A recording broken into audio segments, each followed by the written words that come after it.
nandritra io telo andro. Tao anatin'ny roa taonany sesy izay dia ny taona 17 sy 20 sy ny taona 18 sy 20 dia nahazo ny trophée ny postre malagasy avy amin'ny postre iraisam-pirenena na ny EMS. Ny postre malagasy no mendrika sy tsara kalitao teo amin'ny lafiny fandraisana ary izy irery ihany no postre taty Afrika nahazo izany mari-pakasitrahana sy trophée izany. Ano ireo ezaka anatsara trano ny tolotra ny postre malagasy ampivelatra izany manerana ny nosy ary fampanarahana ny toetrandro izany postre malagasy izany ireo no isan'ny fanamby apetraky ny mpitantana ny postre malagasy.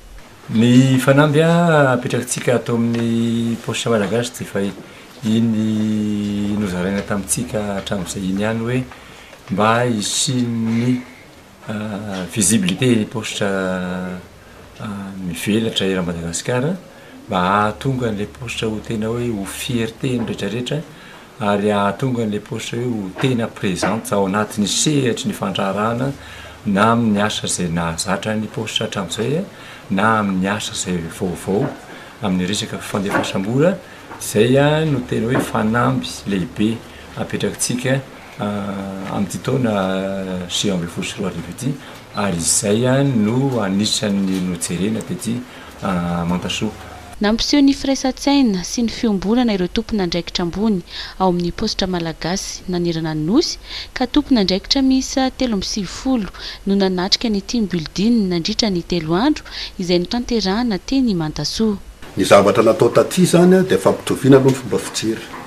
Fampitoviana amin'ny fomba fijery satria ny amin'ity taona ity manomboka amin'ity taona 20 sy 20 ity dia hiatrika fanamby BDP ny postre malagasy indrindra moa zany fa ny fidirana amin'ny fampiasana ny teknôlôjia vaovao.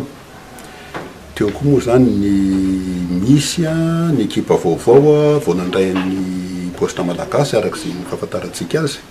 Ka izay rehetrarehetra izay zany no natonga ny hoe fanomanana zavatra ohatr'izao ny itsonan'ny solitena isaky ny faritany mba hifampizarana ary indrindra hifankafantatra isiny firaisan-kina ahafahana miatrika an'izay fanamby lehibe izay miandry ny postre malagasy.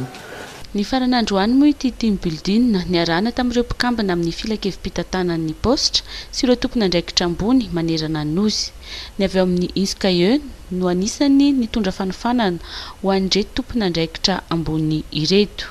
Nozaraina mari-pakasitrahana moa ireo rehetra nandray anjara. Tonga nanatrika ny lanonana fanakatonana ity team building nandritra ny 3 andro ity moa ny sekretera jeneraly ny ministeran'ny postre.